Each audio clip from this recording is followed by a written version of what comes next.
What if I told you that this content creator that goes by the name Fraudit Wrangler on YouTube is actually a man who got away with murder? And what if I told you that this man also accidentally confessed to that murder live on the internet? I've been shot at, I've been shot, I've returned fire, I've killed. Sometimes reality is even stranger than fiction, and today is no different. This is a tale of murder, stolen valor, burglaries, and scams. This is the story of Fraudit Wrangler. Before we can understand what happened with the murder, first we must know what Fraudit Wrangler does on YouTube. And Fraudit Wrangler is part of the anti-Frauditor community, which I'm also part of under the alias Frauditor Troll. The anti-Frauditors are dedicated to calling out bad apples in the First Amendment auditor community. First Amendment auditors are self-described citizen journalists and activists, and sometimes they can make some pretty interesting videos. For example, this is Jeff Gray from the channel Honor Your Oath, and he's holding a sign that says God bless the homeless veterans, giving the impression that he might be a homeless person, and he's doing somewhat of a social experiment to try to find out what people are going to do. Are they going to call the cops, or are they going to leave him alone? But some other First Amendment auditors are using their channel as a shield to commit horrible crimes. This is Earl David Worden, who owns the channel News Now Houston. He was pretending to be a journalist and an activist, but meanwhile he was committing horrible crimes against children. He was arrested and found guilty and is currently serving 20 years in prison. This YouTuber, who operates the channel Riverside County Accountability, was pretending to be an activist, but meanwhile he was just using that as a reason to assault people and pepper spray citizens. And one day he took it too far and violently beat up a man while he was on the ground, and he is now facing 25 years in prison for that. Now, I could go on for hours. I can tell you about this guy who's serving 6 months in jail for obstructing at a traffic stop. I can tell you about this woman who makes a living harassing the homeless. Or I could tell you about this guy who deleted his channel once I exposed him for his crimes against children. But that's not the point of the video. Let's get back to the murder. In 2008 and 2009, Fraudit Wrangler was a self-admitted opiate addict who got his fix by burglarizing people's homes, stealing guns, and then selling them to pawn shops. On a panel I hosted, he also admitted to burglarizing his neighbor's home to steal pills. Now, I understand you burglarized an elderly woman's home. Is that true? Your neighbor's home? She was an elderly woman? I don't know if she was elderly, but she was my neighbor, yes. No one was there. But And you took personal goods and sold them for drugs. Is that what you did? no, I took drugs.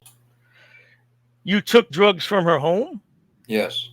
The state of Alabama is alleging that Fraudit Wrangler burglarized the home of Donald Atwater Cameron Jr. around Christmas, and when Fraudit Wrangler was inside, he brutally murdered Donald by shooting him in the back of the head. Donald Atwater Cameron Jr. was a Marine who proudly served his country for 4 years until he was medically discharged because he had Breider syndrome, which required multiple surgeries and left him movement impaired.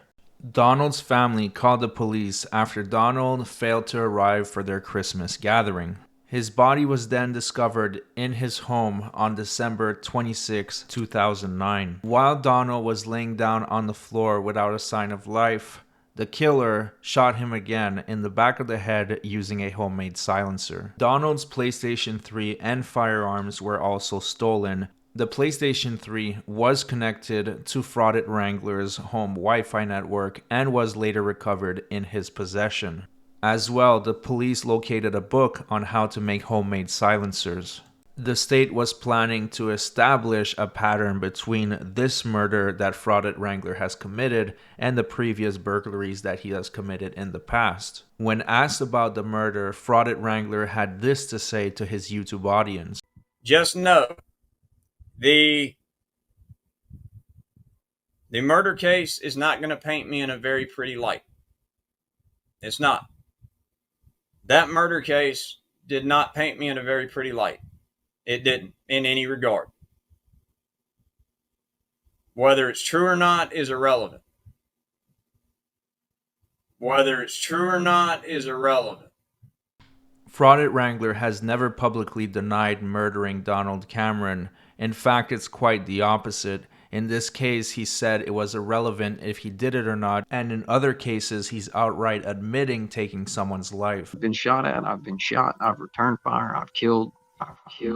This comment in particular is truly telling. He told a friend, take it from someone who has taken life. Regardless of war or peace, if you're a good person, you never forgive yourself. Now you might ask yourself, it looks like he's talking about a combat context where he was deployed on enemy soil and he was forced to take the life of an enemy. And for you guys to fully understand what's going on here, we need to talk about Fraudit Wrangler's history with stolen valor. When I first met Fraudit Wrangler, I was looking into the past of this frauditor as a correction officer. Fraudit Wrangler offered to help and presented himself as a decorated war hero who did 3 tours overseas and was wounded in combat. These are his military claims. I mean, I'm 4th straight generation U.S. military, and I love this country, and I love what our country stands for, because we are a nation of laws. You know, I never had a problem telling everybody on a chat, you know, in a live, that I have PTSD. I have been injured. I've had 9 surgeries, 2 gunshot wounds, and I still have frag next to my spine. And all of that was pretty much pale in comparison to what was going on in my head. I had several guys over the years that were from Alabama that, you know, were assigned under me. And I'm going to tell you what, they were some of the best damn soldiers I've ever commanded. Okay. Because what started off getting my blood pressure and my PTSD going was, I've been shot twice. I've got some frag in my back, and I've had 9 goddamn surgeries. And Dickhead, I didn't retire. I was medically boarded out after enough to earn myself 2 Purple Hearts and 3 tours. So. What makes you think you have the right to question me about my service when you didn't serve? I didn't serve for you. I served for me, my family, and my flag. My last tour, and I had broke my leg. We took an RPG round to the grill, and that took us from doing about 70 miles an hour to nothing in less than a second. And the warhead just absolutely smashed the engine back. You know, it snapped the transmission from the damn drive shaft. It pushed the entire engine and transmission back about 8 inches. And when it did that, it knocked the damn firewall in. I broke my leg a half inch under the knee, and I didn't know about it for 3 weeks. I got to see it was some other, it was like a Dr. Light. And Dr. Light? Yeah, it was a physical something, but not therapist or anything like that. But he told me I sprained my MCL and to just wrap it up. And that was that. About 3 weeks later, we were off of rotation. 20 days later. Now, keep in mind, I didn't know I had a broken leg, so everything else was just, I was on that broken leg for 3 weeks in full battle rattle. And day one of my 2-day rotation off, I was going to get a shower, and I was in a damn pair of PT shorts, and the first sergeant saw it. And he called me over there, and I started to limp to him, and he went, nope, Sergeant, you stay there. Yes, Top. Of course, I'm a ranger. I know how to blow shit up effectively and quasi-safely. The problem for Fraudit Wrangler arose when real veterans started questioning his military claims and started looking into his background. Real veterans such as Stone Vet and Master Sergeant Retired started digging, and unfortunately for Fraudit Wrangler, Master Sergeant Retired pulled his DD-214. The first one I looked at, this is dealing with his U.S. Army Reserve time. It was pretty short. He had a total period of service, or a net active service this period, 1 month and 5 days. It's a very empty DD-214. I'm also going to show you a close-up of his NGB 22 form, which is a National Guard discharge paper that he was unavailable for signature because the chicken shit never went back to the National Guard when he was discharged from Fort Leonard Wood. Here you go. Private. There's his service dates. I don't see 2000 to 2008 in there. Oh, uncharacterized discharge. Oh no. Character of service uncharacterized. You're a turd. I think people have realized that he's just a liar. He is just a liar. And if his lips are moving, he's most likely lying about something. Whatever it is he's talking about, he's lying about it.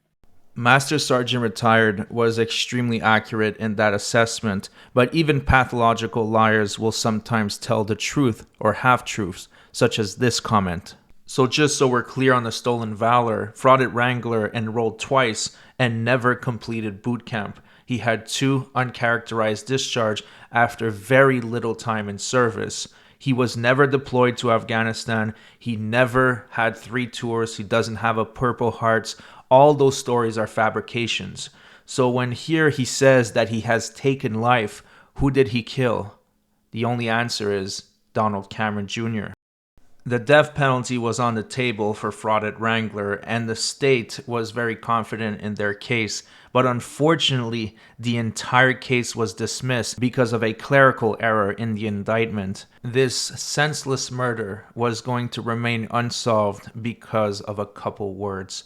Now that is a travesty of justice if I've ever seen it. What's interesting is that initially the case was dismissed with prejudice, meaning that Fraudit Wrangler would walk free forever.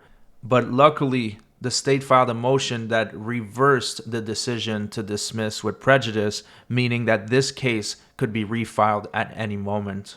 The YouTuber Shiz Happens, who is responsible for unearthing all these documents and the murder story, had this to say in a recent live stream. I was able to talk to people that were in the courtroom that day.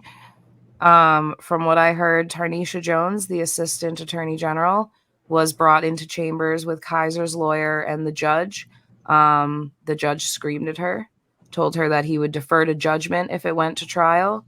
From talking to legal professionals in the area today, it appears that Kaiser's lawyer was known for kind of blackmailing judges. So it's weird that he's confessing by projection, putting blackmail on me, when it seems from sources in the area that the lawyer knew who the judge's mistress was. And I believe that's why the situation unfolded the way it was. The Assistant Attorney General was very disheartened. And the decision to refile was put off because it would go back before the same court with the same lawyer, and they would have the same result, and they would lose their chance to retry this. Thankfully, at this time, it seems the stars are aligning, and the corrupt, that's corruption, right? The corrupt people that were involved at the time are no longer in play. That judge has left the bench after some disgrace. And I think that the renewed interest and the renewed care and concern for Mr. Cameron is going to be fruitful. I don't think that Mr. Kaiser is going to get away with this for much longer. Now, you would think that after barely getting away with murder on a technicality, someone would change their way of life, refrain from using drugs, and definitely not commit any more burglaries. But this is Fraudit Wrangler we're talking about. And as early as 2 years ago, he was still committing burglaries, and he got charged with 5 felonies for breaking into his former place of employment, stealing credit cards, and using the credit cards fraudulently. These cases are still active, and he could be facing prison time in the near future for these 5 felonies. On top of being a cold-blooded killer, Fraudit Wrangler is also an expert manipulator. Shiz Happens was looking into a case in 2009 where Fraudit Wrangler claimed that a burglar went into his house and shot him in the arm. And sensing that the truth was going to come to light, Fraudit Wrangler decided to post a video that he would publish to his audience to gain sympathy. And in that video, he was talking about self-harm. Of course, I cannot talk about it on this video or show you the clip because YouTube will flag it. But you guys can put 2 and 2 together. He was baiting an emotional response out of his subscribers so that they could turn a blind eye to what actually happened. Let's take a look at his first statement to the police. Initially, he said that an unknown black male forced his way into the victim's house, and the suspect was armed with an unknown type handgun and was pointing the weapon at the victim. The suspect asked the victim, "Where's the package?" and the victim said, "I don't know what package you're talking about." The victim deflected the suspect's weapon to the side, at which time the suspect fired 1 round into the victim's front upper portion of the arm. The suspect then fled the victim's home. The victim said that he receives medication each month from the VA medical distribution point located in Charlestown, North Carolina. He said that his medication must be signed for him alone, and he feels that his house has been under observation by the suspect. What this shows is that he has some sociopathic tendencies, because what if the police did find this mysterious black man that just burglarized into a home? And what if a violent encounter happened, or if the man was arrested for a crime he didn't commit? These are all things that Fraudit Wrangler doesn't care about because it doesn't affect him. This is a true psychopath. A couple days later, he realized that the police were not buying his fictitious story, so he came up with a different version of events. He then said that on Monday of this week, I was repairing an antique weapon that required me to chamber around. The weapon included a decocker safety. As I flipped the safety on, the hammer fell, causing an accidental discharge. The incident weapon was an IMI Baby Eagle 9mm caliber. It's unclear why Fraudit Wrangler was not charged with filing a false police report, although it wouldn't be the first time that Fraudit Wrangler gets a beneficial treatment from the courts. Now, the motivation for the hoax was that his wife was leaving him and he needed an excuse to force her to stay. So by making her feel unsafe, letting her know that there was an unhinged black man roaming around shooting people, he thought that she would stay. And this is the kind of manipulation that Fraudit Wrangler is capable of. Now let's talk about the scams. The first one I want to talk about was a scam fundraiser that Fraudit Wrangler did for a good friend of mine, Blackheart Knight. Now, Blackheart Knight is part of the same anti-frauditor community, and unfortunately, his house burned down and he didn't have any resources and needed some financial help. So Fraudit Wrangler organized a fundraiser for him where he collected these super chats. Up a $10 super chat. Thank you, darling. We'll make sure that goes to a good person. But yeah, so I decided, let's do this, and I would rather us do that for him than, and that's what separates us from the damn frauditing community. Nightman's wife, for $20. Blackheart Knight, hope this helps. It will certainly help, and we'll get that over to him once the revenue comes through. But thank you, Parsons 1122, $53 to BK. Bless you, BHK. I gotta keep doing it, everything worked out. Thank you very much, sir. Yeah, very appreciate it. And for Cheshire Cat for $10. Sorry to hear about BHK. Here's what I can do. ATM at the moment. Sorry. Just remember, I'm always smiling, and you see me everywhere. This is true. Oh, Phil, coming in. I can't get the PayPal to work for BHK. Phil This is definitely is for a such great a good cause. person.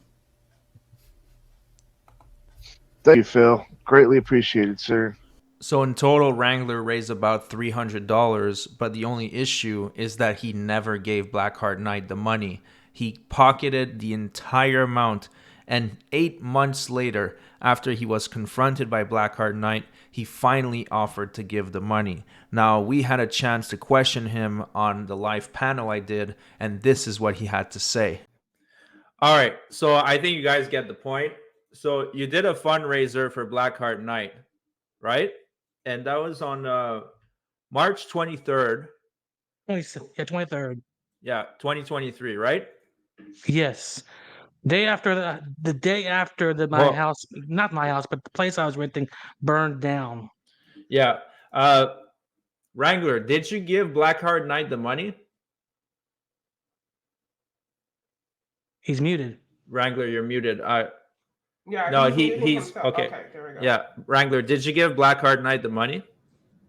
Blackheart, have you gotten my emails? I've got your emails. I've got it in my Cash App. Wrangler, you can have this back. You can give it to everybody else, everybody on that list who paid me. That should have gone.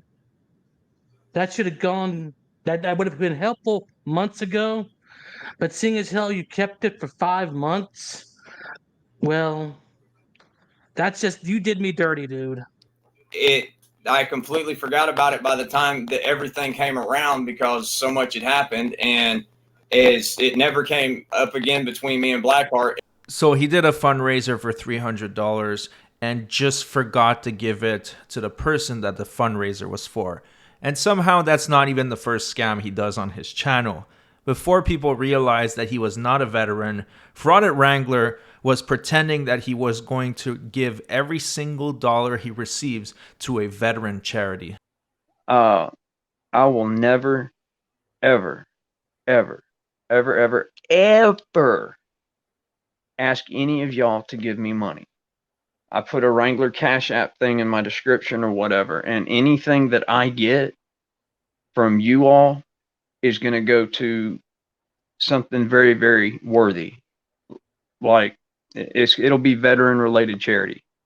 I just don't know what. To this day, Fraudit Wrangler has never shown any proof whatsoever that he has given a dime to a veteran charity. And in fact, every night, Fraudit Wrangler is still collecting hundreds of dollars from his viewers. Last week, he forgot to turn off his camera, and you can hear him talking to someone on the phone after a live stream, and he's complaining that he only made $90 in 2 hours. And the amounts are literally all over the place. So the fact that it's 90 is going to take a lot. What I find even more surprising than the murder, the stolen valor, and the scams is that there are people who know all of this information and they still support him every single night by showering him with money. It's almost like they're brainwashed and they're part of a cult, and he's actually embracing the cult vibe by calling himself Wrangler Jim Jones Elbay of the Kool-Aid Roughnecks. And a lot of his members in the side chat have a WCM at the end of their username, and that stands for Wrangler Cult Member. This story is far from over, and there are still so many unanswered questions. Will there be justice for Donald Atwater Cameron Jr.? Will Fraudit Wrangler face prison time for his 5 open felonies? Will he stop pretending to be a wounded war hero? And will his cult members realize that they're being fooled? I guess time will tell to see if we will get any answers for those questions. But for now, this has been the true story of the YouTuber who got away with murder, Fraudit Wrangler. Whether it's true or not is irrelevant. Whether it's true or not is irrelevant.